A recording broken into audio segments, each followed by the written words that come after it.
One of the key mistakes I see people make is that they forget that when they set up a product or a service, you want to be solving a need. Within that need, there should be multi levels of individuals that need what you have or have a market for your service. So, the best way I put that is just like we talked about in the beginning, you want to make sure that an individual, a business, a community, or a government actually can buy for what you need with the product or service that you have. But you could also do business to business. You might also be able to get a government grant or contract for specifically what service or product you offer.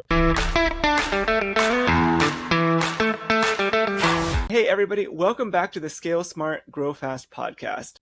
Scaling a business isn't just about increasing revenue. It's about building the right team, optimizing profits, and making meaningful progress. In this episode, Cameron Montgomery, principal consultant at Equipricity, shares his people-first approach to business growth, revealing how entrepreneurs can lead effectively, create sustainable profits, and drive real impact. Whether you're scaling a startup or a million-dollar enterprise, this conversation will help you align your business with long-term success. Cameron, welcome to the podcast. How are you today? Hey, how's it going? I thank you for allowing me to come join you and speak with your audience. I'm doing well. How about yourself? I am doing great. Tell us a little bit more about your background. What is your story that brought you to where you are today, helping people with Equipricity? So I'm a young man from the Washington, D.C. area. However, I spent some time out in Florida in the Tallahassee area where I started a nonprofit with some classmates and some fellow friends of mine, where that kind of got me really into a space of really being passionate about service. From there, I connected with a few other individuals on helping them kind of start their business. They saw what I was doing in the nonprofit space. They'd ask advice from time to time. And then as I transitioned back to the DMV area, I really wanted to continue kind of working in the for-profit space. So I kind of stopped working with my nonprofit, passed it on to someone else. And I really took up the mantle of Equipricity. I continued to do a lot of outreach work, where from that outreach work, I met some individuals who they really had a passion of serving as well. The way I like to explain it is that I like to align myself and bring on people onto our team that really love business and then also have a passion for service. So we combine those two to create Equipricity. I love that passion for service. Now, I think you have a program that focuses on the 3 Ps, people, profits, and progress. How do these 3 pillars work together to create sustainable success in business? So that's a great question. So the 3P method model is a little older, right? I want you to think about it in the way of the 3 A's. So people, you want to align the right people on your team and within your business ecosystem.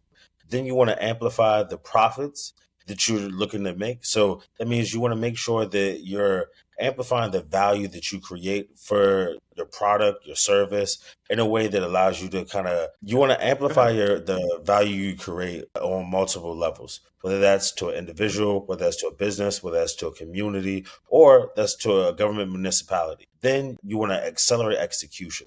That means you want to be able to streamline the things that you do in a way that allows you to scale fast, but not compromise the quality of the product or the service that you offer. Do you have any particular strategies or lessons that you've learned in your time, both in the nonprofit and the for-profit work, that are kind of universal lessons about the leadership and impact that it can apply to any business or organization? So I love that you asked that, because I truly believe that no matter what industry you're in, whether you're on the for-profit or the nonprofit side, whether you're in healthcare, whether you're in defense, the basics of business are pretty much the same and they're pretty much universal. So one of the things I like to tell a lot of people is that when it comes to leadership, you want to make sure that you're aligned with people that believe in what you do. You want to truly vet individuals to make sure that there's a shared vision around your mission and how you guys want to accomplish that goal. Not everyone's going to be perfect and not everyone's going to be able to perform as like what we call our star players. But if they truly are aligned with your mission, you always can have the tough conversations and you know that you're able to kind of get a little extra out of those individuals when it comes crunch time. So I'll give you an example. When we first started Equipricity, I align myself with people that when I say they have a passion for what they do, one individual, when I first was doing that, going through the interview process, they immediately stuck out to me. They gushed for about 5 to 10 minutes on just the small nuances of product development where I could kind of learn from them. You want to be dealing with people that you can learn from. I know it's kind of cliche to say that you want to hire people that are smarter than you, but you really get the chance to appreciate the specialties and the unique qualities of individuals when you can learn from them.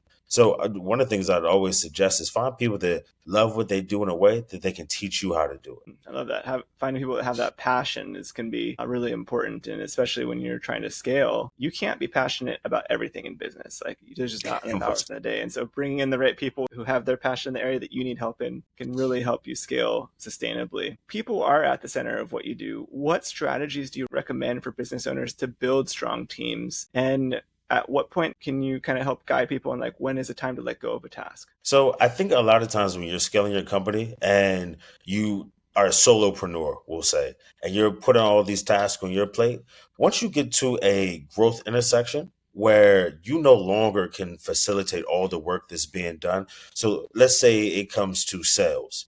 You might be a adequate salesman, but if you can identify someone that really loves, has a passion for sales, or you could put together a sales team, don't be afraid to kind of outsource that work. Some clients, we give them the idea that if you don't fully trust the resumes that you're getting, we have colleges and universities for a reason. Hire an intern. Help them grow with you and the company. Give them that first crack and that opportunity to show what they can do, and you may be surprised at the result that you receive. Another thing you talk about is accelerating the profitability in your framework. What are some of the biggest financial mistakes that you see small business owners making, and how could delegation or using a virtual assistant help improve their financial efficiency? One of the key mistakes I see people make is that they forget that when they set up a product or a service, you want to be solving a need. Within that need, there should be multi-levels of individuals that need what you have or have a market for your service. So the best way I put that is just like we talked about in the beginning. You want to make sure that an individual, a business, a community, or a government actually can buy for what you need with the product or service that you have. So what that also looks like is if you want to automate or you need to delegate, make sure that you have a list of individuals on each one of those levels so that you don't get stagnated at one space. A lot of times we just do business to consumer, but you could also do business to business. You might also be able to get a government grant or contract for specifically what service or product you offer. And so it's making sure that you diversify the different ways that you go about putting your product into the market. Perfect. Now, you kind of touched on this a little bit. Progress requires systems, structures. You mentioned automations. What are some key operational habits or automations that business owners should implement to keep growing without getting overwhelmed? I think one that I really believe in is implementing a CRM, right? I remember when I first was building the sales team for Equipricity, we had a large client list where the best way to go ahead and tackle that client list was to put in a CRM, automate our email system. Then we had a virtual dialer that allowed you to make cold calls a lot easier.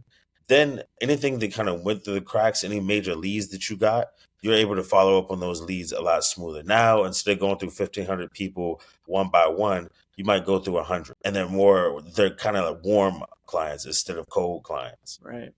Well, my background in technology, I love hearing people share kind of what technology they're leveraging. Do you have any particular technology tools or systems that you particularly like and would recommend other people start implementing? So I do try to use a CRM. I do try to use like SurveyMonkey. I enjoy the virtual dialer, but I'm a talker, so I don't mind doing the cold call at times. But I also think that it's important to automate as much as possible. So as my team suggests something, we always try it out.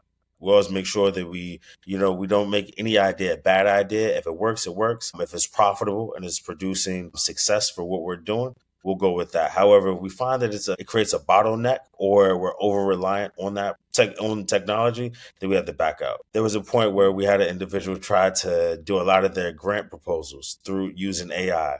Well, some of that you need to be cleaning up and making sure you're reviewing the narrative and make sure it actually speaks to the client. So we had to pull back on the AI portion of kind of doing the writing for us. But some companies may find that AI can satisfy some of the things that they do need. Yeah, it's important to use the tool in the right way. You don't want to put the hammer in place of the screwdriver and vice versa. That's a good point. Every day, your top performers are buried under emails, scheduling, and reporting. Work that doesn't move the needle. The result? Frustration, burnout, and worst of all, lost revenue. That's why we created the Executive's Guide to Scaling High Performers, a simple, battle-tested framework to eliminate busy work and unlock your team's full potential. Inside, you'll get the exact steps top executives use to retain A players, boost productivity, and free up their team for high-impact work. Stop losing revenue.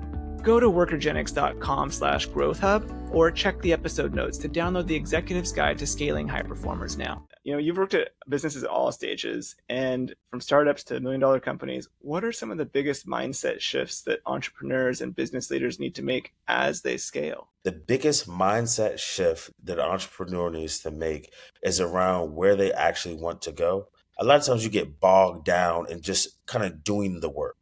And you forget that you had a vision in mind from the beginning of this whole process. So sometimes you want to review a contingency plan. You might be finding that you no longer want to do what you're doing. But if you actually want to grow, revisit your business plan. You already have in place where you want to go, what you want to do, and what certain desired outcomes should be in front of you. And so I think it's feeling comfortable to just go back to that plan, feeling comfortable to just go back to the initial reason why you got into business, just to kind of center yourself and get you comfortable with what you're doing and where your feet are today. Do you have kind of a recommended guideline on like how often that should be revisited and reviewed and updated? I think it's important to review it every quarter and not to scrutinize it or anything like that, but just make sure that you're in line with your mission, that you're hitting on your key performance indicators, and that you are ensuring that, like we just touched on a second ago, that you're going exactly where you want to end up. Now, a lot of busy entrepreneurs and executives struggle with burnout. How can leaders prioritize self-care while still driving business growth? I think it's important to look at what you have to do on a day-to-day basis. Delegation is always important. You don't have to do everything. You don't have to be everything for everybody. However, let's say you find that, in a 24-hour span, you actually have time to sleep 8 hours a day, or if you don't, right? Some entrepreneurs I know, they really get about 4 to 5 hours of sleep. Let's say you can find time between a nap, find time for a nap between meetings. Give yourself a break. If you do all that you can do and you've exhausted every bit of your, what I like to call human intellect and your capacity, feel free to recover. The best you is a healthy, restored, refreshed you. Absolutely. Our family finds while we're traveling internationally and like doing different time zone work, having little power naps here and there really makes a big difference, especially so we're able to get out during the day and enjoy the local sites while still having some overlap with US business hours and having meetings just like this. So I think that was excellent advice. My next question is, your passion for service and transformation is really inspiring. What advice would you give business owners who want to create impact while still ensuring financial sustainability within their business? The biggest thing is to make sure that you're creating impact while maintaining financial success. You want to make sure that you're actually solving a need. A lot of times when you're not need focused or problem focused, you can kind of be functioning out of alignment. You want to make sure that you're solving a need. A lot of times when people aren't problem or need oriented in business, they don't actually have a market for their product. So when you have a product or a service that actually solves a need, solves a problem that's out there in the market, you actually can have success. So I have a client right now. He's a former veteran. He also worked in HR, and he wants to help veterans who are transitioned out of the military get high-level jobs within the civilian world. The biggest thing is that immediately solves a need, and he knows both sides of the coin. So he's been in HR. He knows what it's like to have to hire individuals and what hiring managers are looking for, but he's also been a veteran. So he's experienced what it's like to transition out of the military and not know immediately how your skills translate. And so when he goes to former veterans, he says, hey, I can help you secure employment.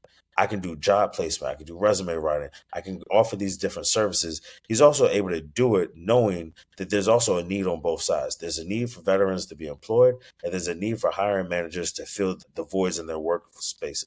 Now, some businesses might feel at some point kind of stuck with their product or service. Maybe they're stagnating their growth. What are some tips that you can share with people to figure out, what is the need and how they can align their product or service to fill those needs? Is it surveys? Is it calling? Is it doing research? What are some of the best things that you've recommended for your clients? My main background is in outreach. So the one thing I always recommend is to do those surveys, make those calls, send those emails, show up and have real life conversations with the customers and the audience that you want to serve. Don't be afraid to have a conversation with someone that you're asking money for. If you're going to ask for their money, also ask for their input and their feedback. And you'll find that you can go super far with the appropriate feedback from the right client. Love it. You've helped countless people build successful enterprises. What's one piece of advice you find yourself giving over and over to business owners who feel stuck? Don't be afraid to pivot. Don't be afraid to step back, look at what you're doing, and make a decision of, do we change this process? Do we hire a new employee? Should I just back out of this particular market? And then, like we talk about the multi-levels of your market segment, do I need to focus on a different segment for right now? Right now, here in America, we have the federal funding freeze. We have a lot of going on in the economy. Some people have to decide, well, I may not be able to go after government grants and contract, but I still have a product that serves the everyday individual. Offer it at a reduced rate to the everyday individual and just increase the volume of your output. Great advice. If a business owner is wanting to take immediate action today to improve their people, profits, or progress, what's the first thing that you would recommend? The number one thing I would recommend is to go focus on your business plan, focus on your roadmap, look at your internal systems, the people that you have on board, and see if everything is in alignment with your core mission. That way, you can kind of streamline everything. If there's any inefficiencies, right, you can clean it up. If there's any way that you see that you can scale, you can immediately start building around that. But it's always going back to the business plan, the roadmap, and making sure that you're doing what you said you were going to do. Well, Cameron, thank you so much for coming on the podcast today, sharing your valuable tips and insights. If people want to continue the conversation with you and learn more about your services, what's the best way for them to get in touch with you? The best way is to visit us at our website, equipricity.com, EQUIPRICITY.com. And you can also put in Equipricity on most social media sites and we should pop up. Awesome. Now, to our audience, if you got value from this episode, do one quick thing. Hit like and subscribe so you don't miss future strategies to help you scale smarter. And do you know a business owner or colleague who could use this? Share this episode with them. It could be exactly what they need right now. And if you're listening on a podcast platform, leave us a quick rating. It helps us reach more leaders just like you. Thanks for tuning in, and we'll see you in the next one.